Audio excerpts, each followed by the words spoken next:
E hoje a gente tem aqui a participação do Orlando Carlos, ele é sócio fundador do Grupo Milagro, e nós vamos falar da Dunamis, que é uma forrageira que chega para agregar ao produtor rural com resistência e fazendo a diferença para o gado em várias regiões. Orlando, boa tarde, prazer recebê-lo aqui, mesmo que à distância, a gente ainda te quer aqui pessoalmente, viu?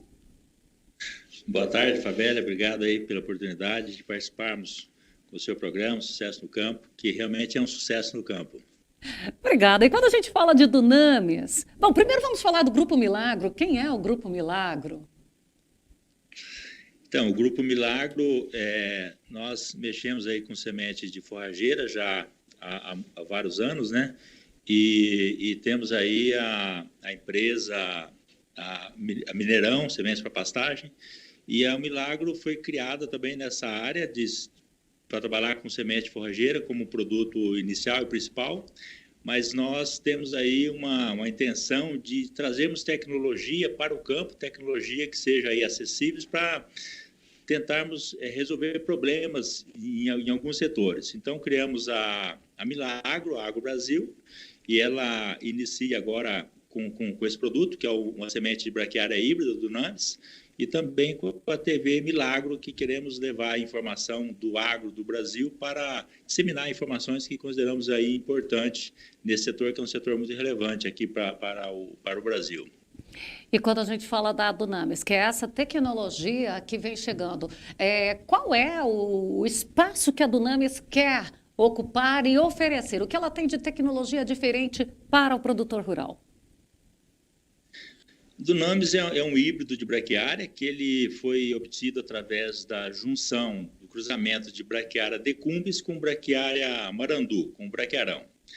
Então, nós sabemos que a braquiária decumbis tem características interessantes para a pecuária e a braquiária marandu também.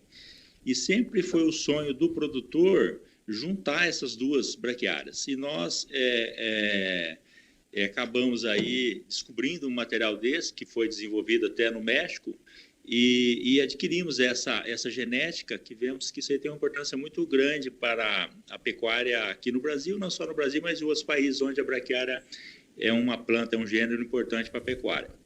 Então, se nós voltarmos atrás, nós vemos que a introdução da braquiária aqui no Brasil foi um marco muito importante no início da década de 70, quando a Embrapa trouxe para o Brasil a braquiária decumbis, na época decumbis ruzense e umidícola. A braquiária ruzense ela acabou não se consolidando, porque ela para a pastagem ela tem muito problema com pouca resistência ao pisoteio, mas a braquiária decumbis foi a que dominou na década de 70 e início da década de 80. Então, na época nós tínhamos aí pastagens, aí no caso o colonião, e o jaraguá, que é o que dominavam a questão das pastagens aqui no Brasil, mas são plantas mais exigentes em solo e que no solo de baixa fertilidade ele não tinha um desenvolvimento adequado. Então, com isso, o solo de cerrado, nós não tínhamos pastagem para solos de cerrado, que são geralmente solos pobres, né? Solos arenosos, solo de cerrado, não tínhamos pastagem. Com a entrada da decumbis, nós passamos a ter, então, uma planta adaptada, e começamos aí, então, a disseminar essa planta e abrir essas áreas de cerrado. Nós vemos aí no caso do Mato Grosso do Sul, né, que nós temos ali o Rio Paraná, que divide São Paulo com Mato Grosso do Sul, do lado de São Paulo, cheio de pecuária, com colonião, e no Mato Grosso do Sul não tínhamos opção de pastagem. Então, a decumbis, ela entra formando aí um divisor muito forte na pecuária do Brasil, o fato de podermos plantar, então, em solos pobres. Até na época o pecuarista falava muito que tinha acabado os solos pobres, né? Com a braquiária não tinha mais solo pobre no Brasil.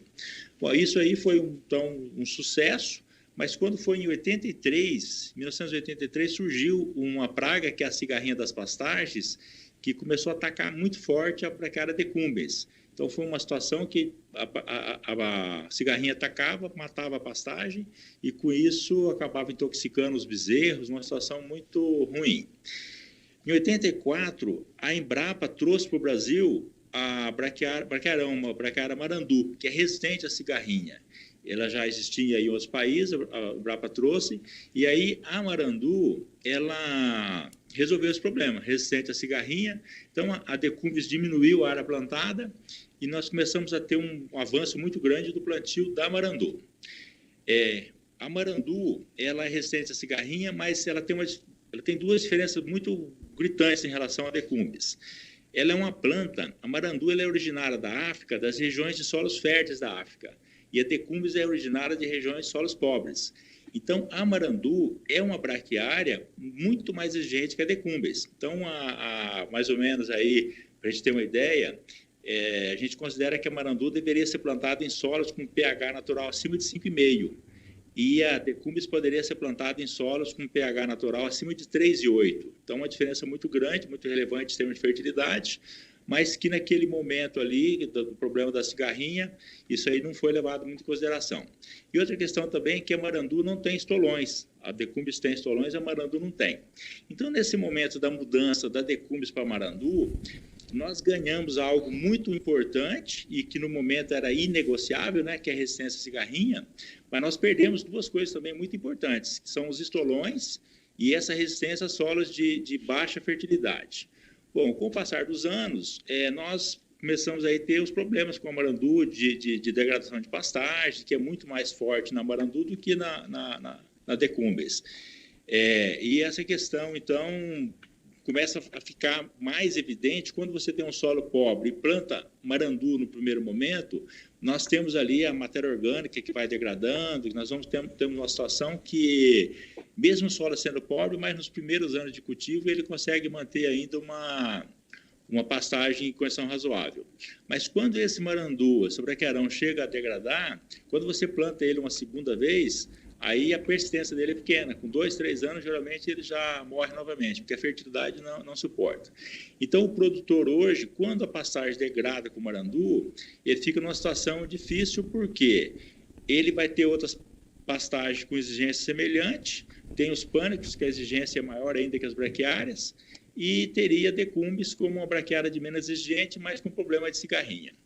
Então, quando nós agora trouxemos o Dunamis, que nós vimos o Dunamis, uma planta que veio do cruzamento da Amarandu e da Decumbens, nós vemos que nós temos uma oportunidade, nós estamos entendendo isso como um terceiro momento da pecuária, que seria manter, então, uma braquiária com resistência à cigarrinha, que o Dunamis tem resistência à cigarrinha semelhante ao Amarandu, mas trazendo de volta os estolões e uma planta com uma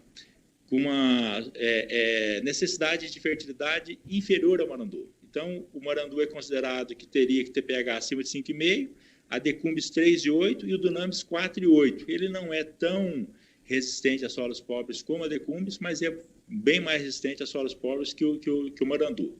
Então, nós vemos que é um híbrido que conseguiu juntar essas duas braquiárias e nos entregar um produto que vai ajudar muito aí a pecuária do Brasil nas regiões aí onde o clima e o solo é mais adequado para o plantio das braquiárias.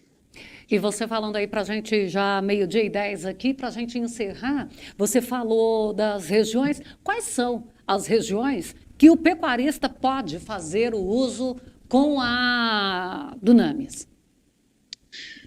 A Dunamis, ela tem 7 vantagens em relação ao Amarandu, e tem uma desvantagem.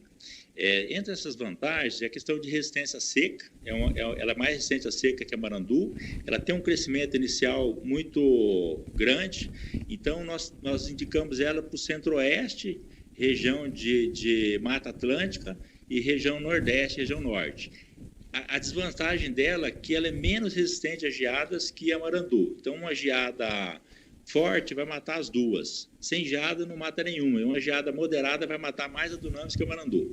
Então, regiões aí do sul, do Paraná para baixo, o produtor tem que ver porque ela vai ser mais suscetível a frio. Então, nós estamos vendo assim que a Dunamis ela tem um potencial muito grande para plantio na região nordeste. Nós temos aí alguns locais que nós plantamos a Dunamis com 440 milímetros de chuva, ela produziu 17 toneladas de matéria seca por hectare. Então, uma explosão de crescimento inicial, se tiver fertilidade, que é o caso do Nordeste, que a maior parte dos solos são férteis, ela tem um potencial de produção de muita quantidade de matéria seca em um intervalo curto de tempo, que o Nordeste geralmente chove pouco e num período curto, em torno de 4 meses de chuva apenas. Então, nós precisamos de plantas que tenham uma velocidade de crescimento inicial alta para poder acumular matéria seca nesse período curto de chuva, que é o que o Dunamis tem aí, essa característica também. Bom, a gente volta a conversar aí no outro momento. Eu quero agradecer a sua participação conosco. Sucesso no Campo está aberto. Obrigado, nós que agradecemos. Muito obrigado. E olha, quem precisar de mais informações aí, é só entrar em contato pelo número 11 9 50 51 6218. Eu vou repetir, 11 9 50 51 6218.